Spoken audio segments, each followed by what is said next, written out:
Kita akan sampaikan keutamaan membaca ayatul kursi. Kita ulang-ulang agar kita senantiasa senang dengan membaca ayatul kursi. Yang pertama, orang-orang yang senantiasa membaca ayatul kursi, ayat yang paling agung di dalam Al-Quran. Jadi kita ini membaca ayat yang paling agung di dalam Al-Quran, yaitu ayat kursi. Maka sangat penting untuk dibaca setiap selesai sholat fardu. Maka akan ada keutamaan tersendiri di hadapan Allah SWT. Ayat kursi menjaga dirimu, keturunanmu, dan menjaga rumahmu. Jadi orang yang senantiasa membaca ayat kursi ini, maka diri kita akan dijaga para malaikat, keturunan kita akan dijaga para malaikat, dan rumah kita juga akan dijaga para malaikat dari segala macam bencana dan bala dunia dan akhirat. Bagi orang-orang yang senantiasa menjaga, mengistiqomahkan membaca ayatul kursi setiap saat dimanapun kita berada, baik dalam keadaan susah, dalam keadaan bahagia, dalam keadaan apapun. Ketika mau tidur, kita juga dianjurkan untuk membaca ayatul kursi. Ayat kursi bila dibaca pagi dan sore, maka ayat kursi ini akan menjadikan diri kita dijaga oleh para malaikat dari segala macam jin yang jahat, sehingga jin-jin yang akan mengganggu kita ini, ketika orang-orang itu rajin membaca ayatul kursi, maka dia sepanjang hidupnya tidak akan terkena gangguan jin. Keutamaan yang keempat, sebelum tidur kalau kita membaca ayat kursi ini, maka ayat kursi ini mengundang para malaikat kebaikan untuk menjaga tidur kita. Maka Nabi Muhammad SAW senantiasa membaca ayat kursi sebelum tidur, karena siapa yang senantiasa membaca ayat kursi sebelum tidur, maka para malaikat kebaikan akan mendekat dan menjaganya. Maka jangan sampai lupa ketika kita mau tidur membaca ayat kursi, sehingga tidur kita akan dijaga oleh para malaikat, sehingga setan-setan, jin-jin yang jahat tidak akan ikut tidur dengan kita. Yang kelima, siapa saja yang membaca ayat kursi sebelum tidur, maka kita akan menjauhkan diri dari setan sampai pagi. Jadi kalau kita membaca ayat kursi sebelum tidur, maka setan laknatullah tidak akan mampu mendekat sampai pagi hari. Sehingga orang-orang yang senantiasa sebelum tidur membaca ayat kursi ini pasti tidak akan telat sholat subuh berjamaah, dengan niat, ya Allah, mudahkan aku untuk bisa mengikuti sholat subuh berjamaah. Jadi kita niatkan setelah membaca ayat kursi untuk bisa istiqomah ibadah sholat subuh. Insya Allah kita akan tidak mungkin meninggalkan sholat subuh di masjid untuk senantiasa berjamaah. Inilah orang-orang yang senantiasa terjaga dalam hidupnya, amalannya, sampai ketika sakaratul maut pun akan diantar para malaikat, ruhnya langsung diantar ke surganya Allah. Penghalangnya adalah kematian. Setelah kematian ditempatkan di tempat yang mulia di sisi Allah Subhanahu wa taala. Inilah keutamaan-keutamaan kalau kita senantiasa mengistiqomahkan membaca ayatul kursi. Kemudian fadilah yang lain, bacaan ayat kursi menyamai setara dengan membaca Al-Quran seperempat. Jadi satu kali membaca ayat kursi setara pahalanya dengan membaca Al-Quran seperempat Al-Quran. Kalau kita membaca seperempat Al-Quran, bagi kita ini yang geradul-geradul, mungkin 3 hari belum tentu mendapatkan seperempat Al-Quran. Tetapi dengan membaca ayat kursi, kita setara pahalanya di sisi Allah seperti membaca Al-Quran seperempat daripada isi Al-Quran. Barang siapa membaca ayatul kursi setiap selesai sholat fardu, maka tiada pemisah antara dirinya dan surga kecuali mati. Jadi orang yang melanggengkan baca ayatul kursi ini, Allah sampaikan, yang bisa menghalangi masuk surga hanyalah kematian.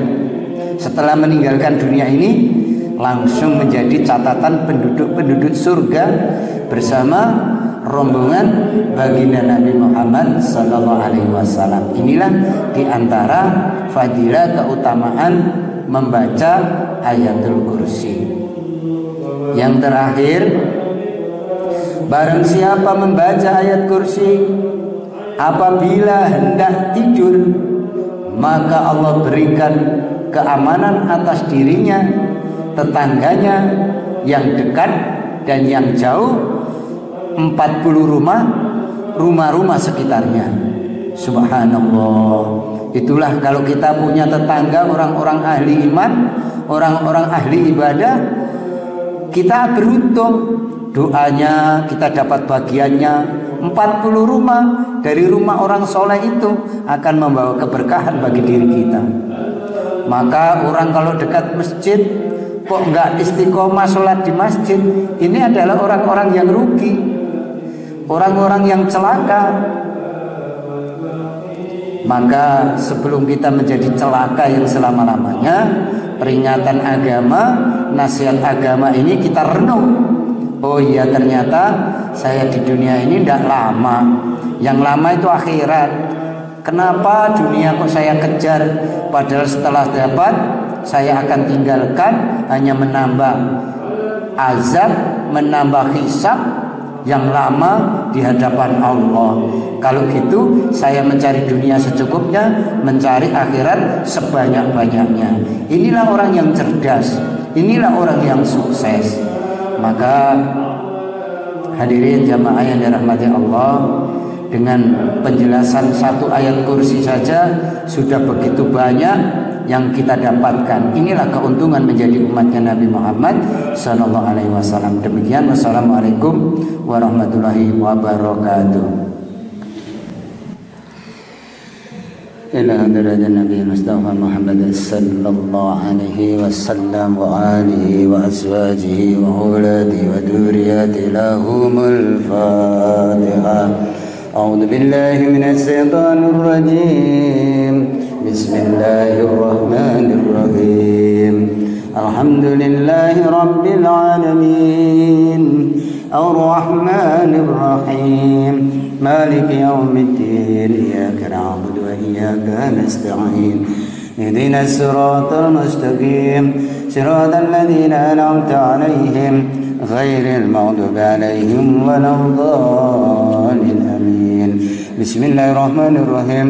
Allahu la ilaha illa huwal hayyul qayyum. La ta'khudhuhu sinatun wa la nawm lahu samawati fil ardh. من ذا الذي يشفع عنده إلا بإذنه يعلم ما بين أيديهم وما خلفهم يحيطون بشيء من علمه إلا ما شاء وسع كرسيه السماوات والأرض ولا يؤوده وهو العلي العظيم. آمن الرسول بما أنزل إليه من ربه والمؤمنون كلهم آمن بالله وملائكته وكتبه ورسله لا نفرق بين أحد من رسله وقالوا سمعنا وأطعنا غفرانك ربنا ولك المصير.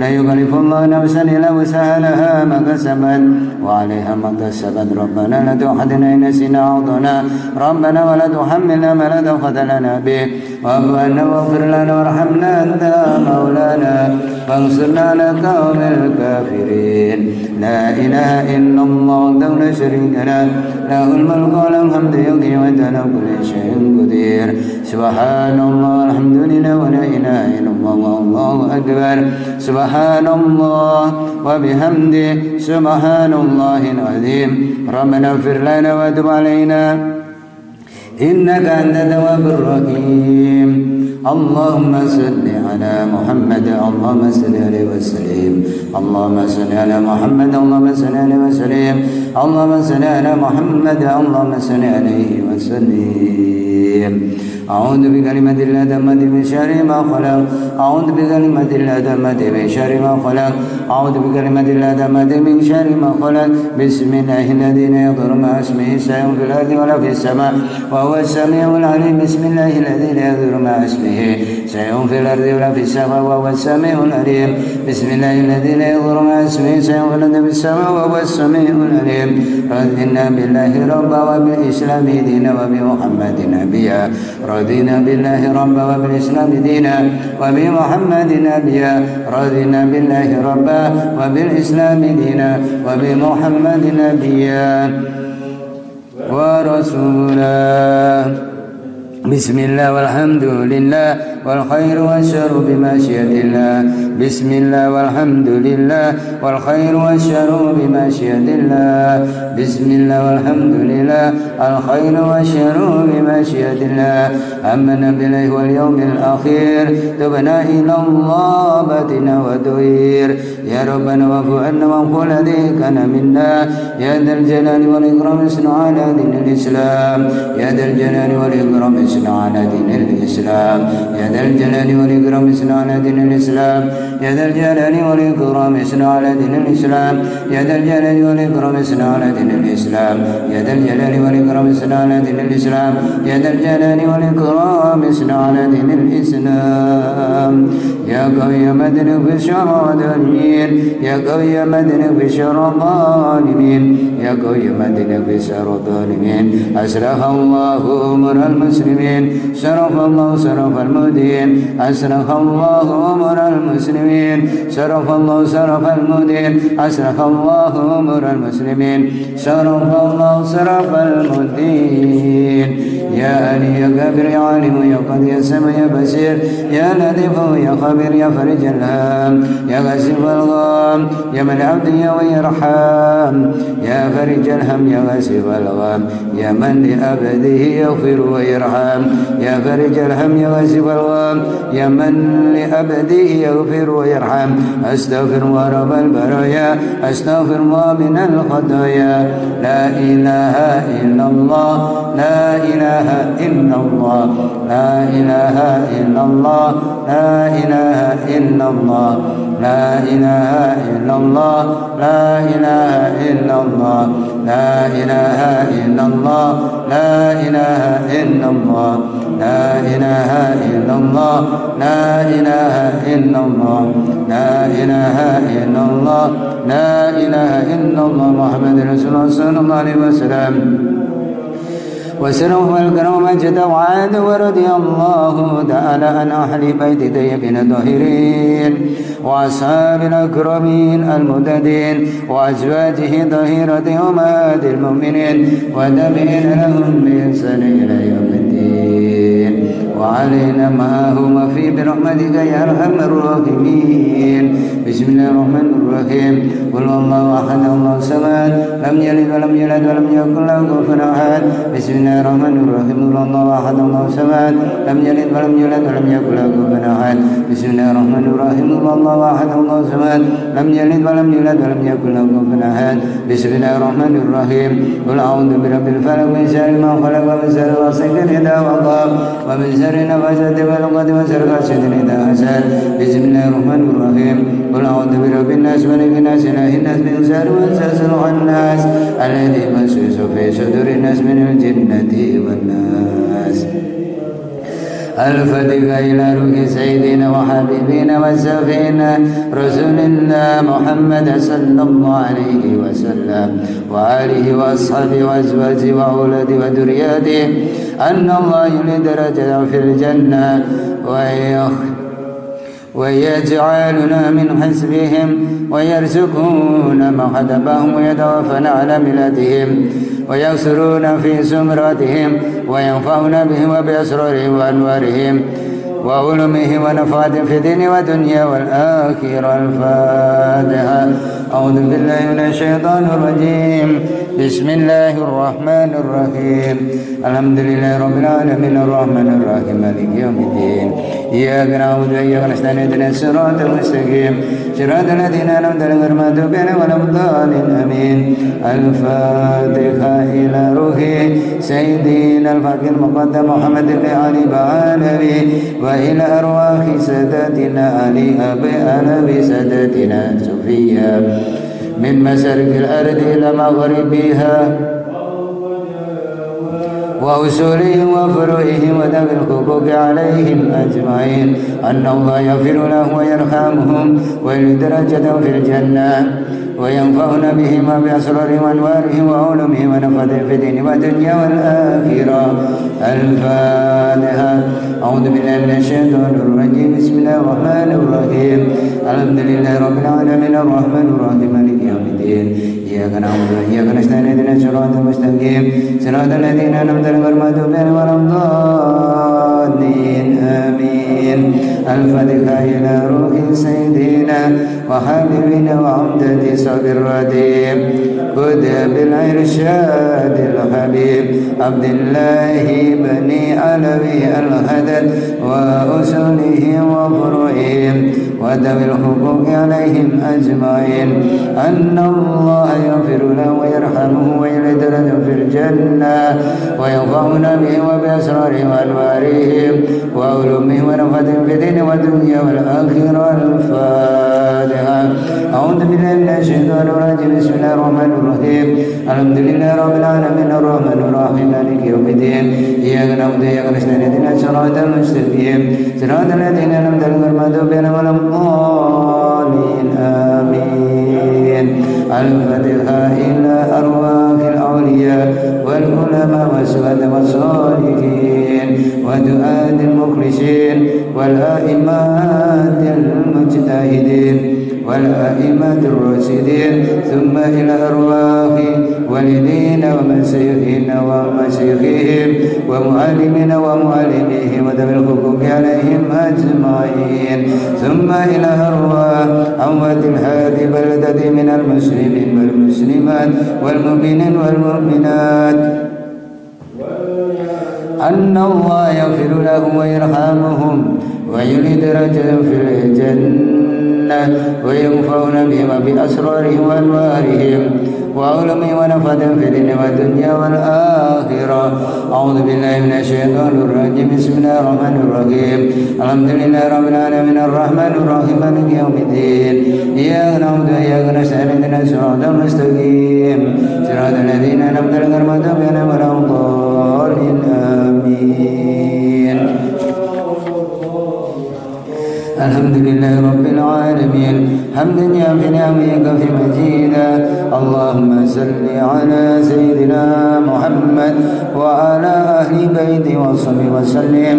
اللهم إنا نسألك بحق الفتيح المعتمد وصحبه المصدر أن تفتلنا بكل خير وأن تفتلنا علينا بكل خير وأن ما عملنا معاملتك يا مولانا لأهل الخير وأن تفتنا في أدياننا وأنفسنا وأولادنا وأهلنا وأصحابنا وأحبابنا من كل مناد وبس ودر إنك على كل شيء قدير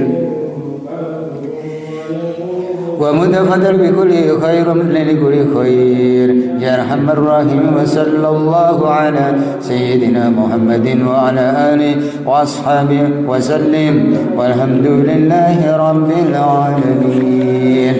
اللهم إنا نسألك رضاك والجنة ونعوذ بك من سخطك والنار.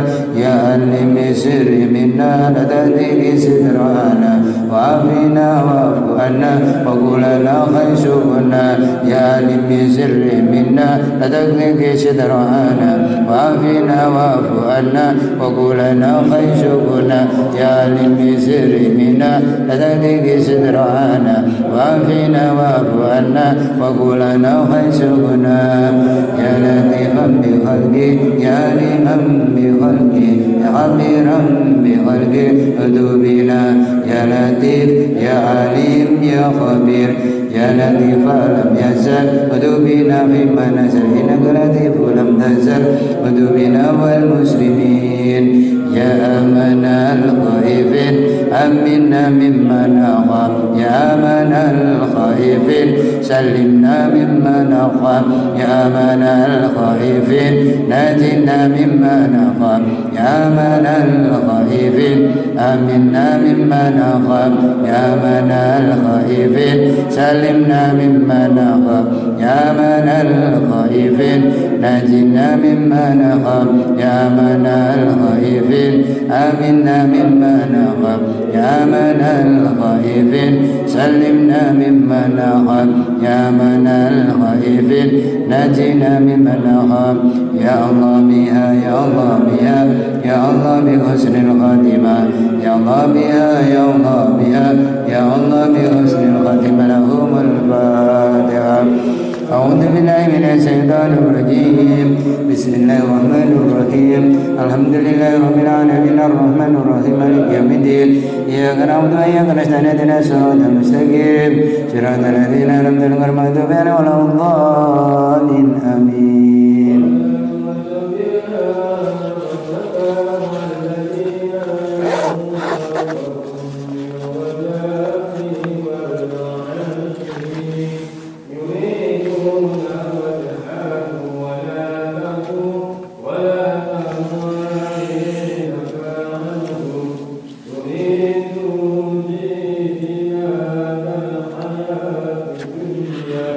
ولا